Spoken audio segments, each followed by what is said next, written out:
Assalamualaikum warahmatullahi wabarakatuh. Perkenalkan, nama saya Prasita Wasita, NIM 721141142 dari Universitas Negeri Semarang. Di sini saya akan menjelaskan bab 7 pengembangan sistem. Pendekatan sistem, pencarian asal-muasal proses pemecahan masalah secara sistematis mengarah pada John Dewey, seorang profesor ilmu filosofi di Columbia University. Dalam sebuah buku di tahun 1910, Dewey mengidentifikasikan 3 rangkaian pertimbangan yang terlihat dalam pemecahan sebuah kontroversi secara memadai. Yang pertama ada menggali kontroversi, kedua mempertimbangkan klaim-klaim alternatif, dan ketiga membentuk suatu pertimbangan. Upaya persiapan, 3 langkah persiapan yang harus dilakukan secara berurutan. Langkah-langkah ini dapat terjadi selama jangka waktu yang lama dimulai. Dari langkah pertama, melihat perusahaan sebagai suatu sistem, langkah kedua mengenal sistem lingkungan, dan ketiga mengidentifikasi subsistem perusahaan. Upaya kedua adalah upaya definisi. Manajer atau seorang di dalam unit manajer mengidentifikasi masalah atau gejalanya. Setelah masalah teridentifikasi, manajer dapat menghubungi seorang analisis sistem untuk membantunya dalam memahami masalah. Upaya tersebut terdiri dari 2 langkah. Langkah keempat melanjutkan dari subsistem ke tingkat subsistem. Langkah kelima menganalisis bagian-bagian sistem dalam urutan tertentu. Unsur-unsur meliputi mengevaluasi standar, membandingkan output sistem dan dengan standar. Ketiga, mengevaluasi manajemen. Keempat, mengevaluasi prosesor informasi. Kelima, mengevaluasi input dan sumber daya input. Keenam, mengevaluasi proses transformasi. Ketujuh, ada mengevaluasi sumber daya output. Yang ketiga ada upaya solusi. Upaya solusi melibatkan suatu pertimbangan atas alternatif yang layak, pemilihan alternatif terbaik, dan implementasinya. Langkah ke-6, mengidentifikasi solusi-solusi alternatif. Langkah ke-7, mengevaluasi solusi-solusi alternatif. Langkah ke-8, memilih solusi yang terbaik, meliputi analisis pertimbangan tawar-menawar. Langkah ke-9 ada mengimplementasikan solusi. Langkah ke-10 ada mentindaklanjuti untuk memastikan keefektifan solusi. Siklus pengembangan sistem. Pendekatan sistem merupakan sebuah metodologi. Metodologi adalah suatu cara yang direkomendasikan dalam melakukan sesuatu. Pendekatan sistem adalah metodologi dasar dalam segala memecahkan jenis masalah. Siklus hidup pengembangan sistem atau System Development Life Cycle atau SDLC adalah aplikasi dari pendekatan sistem bagi pengembangan suatu sistem informasi. SDLC tradisional tidak dibutuhkan waktu lama bagi seorang pengembangan sistem. Yang pertama, untuk mengetahui bahwa terdapat beberapa tahapan pekerjaan pengembangan yang perlu dilakukan dalam urutan tertentu jika suatu proyek ingin memiliki kemungkinan berhasil paling besar. Tahapan tersebut adalah perencanaan, analisis, implementasi, dan penggunaan.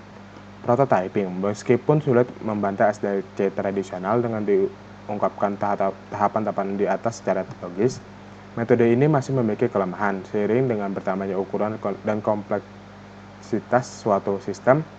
Melewati tahapan-tahapan dengan sekali jalan menjadi suatu hal yang semakin tidak mungkin dilakukan.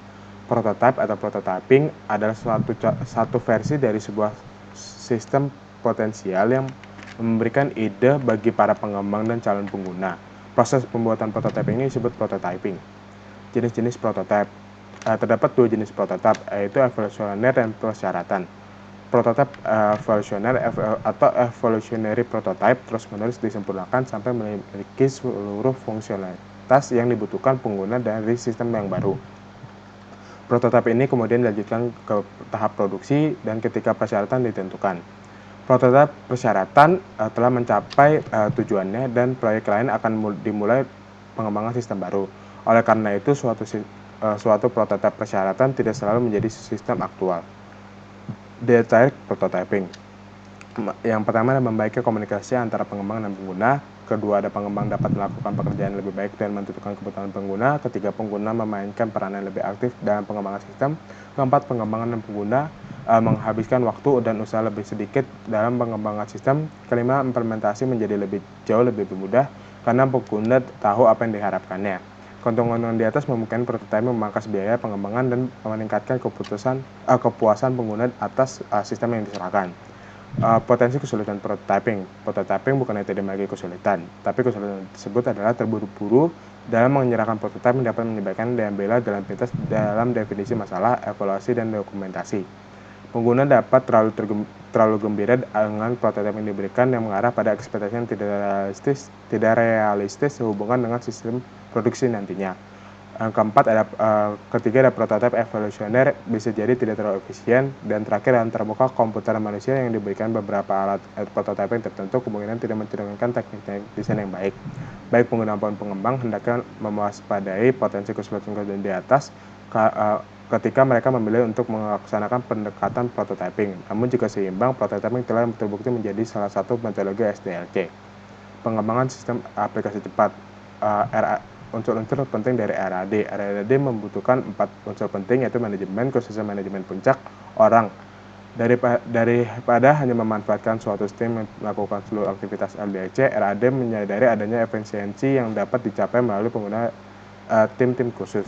Metodologi dasar RAD adalah siklus hidup RAD. Alat-alat RAD terutama terdiri atas bahasa-bahasa generasi keempat dan alat-alat rekayasa peranti lunak dengan bantuan komputer atau Computer Aided Software Engineering atau CASE yang memfasilitasi prototyping dan penciptaan kode.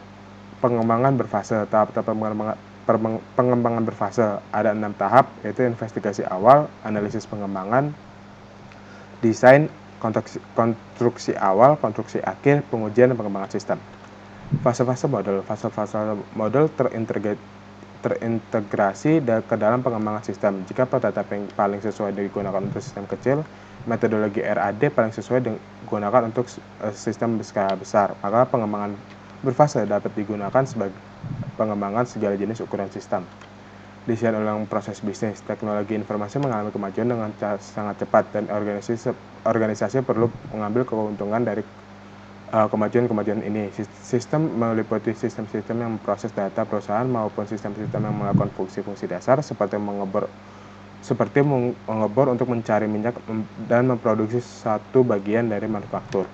Rekayasa terbalik atau reverse engineering berasal dari intelijen bisnis. Perusahaan sejak dulu selalu mengikuti produk-produk yang bersaing dengan cara membeli sampel dan membongkarnya untuk melihat bagaimana produk tersebut bekerja. Rekayasa ulang atau re-engineering adalah merancang ulang sebuah sistem seluruhnya dengan tujuan mengubah fungsionalitasnya. Akan tetapi ini bukanlah pendekatan yang bersih, karena pengetahuan dari sistem yang ada tidak sepenuhnya diabaikan. Rekayasa terbalik atau reverse engineering dapat diterapkan pada sistem warisan untuk menghasilkan dokumentasi yang dibutuhkan.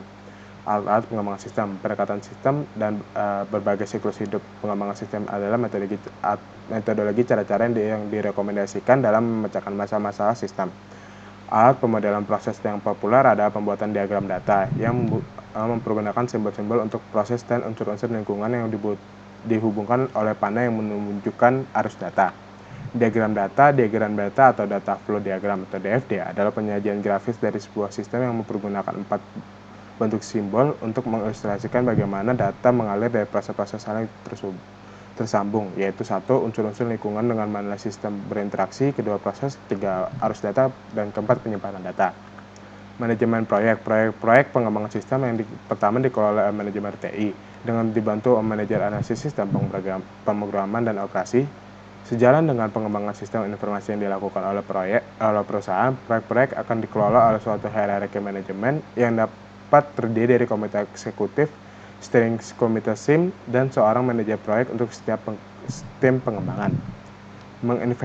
Mengestimasi biaya proyek input pengestimasian biaya. Sebuah work break structure atau WBS mengidentifikasikan aktivitas proyek yang akan membutuhkan sumber daya. Contoh WBS adalah grafik Gantt dan diagram jaringan. Kebutuhan sumber daya atau resource requirement mencantumkan sumber daya tertentu yang akan dibutuhkan dan berapa jumlahnya. Output pengestimasian biaya. Estimasi biaya dibuat untuk seluruh sumber daya yang dibebankan ke proyek dan biasanya dinyatakan dalam unit-unit keuangan yang berlaku, seperti dolar atau euro. Estimasi seperti ini dapat disempurnakan kembali selama proyek berlangsung untuk mencerminkan tambahan informasi seiring dengan semakin jelasnya proyek tersebut. Sekian dari saya, mohon maaf jika ada yang salah. Terima kasih.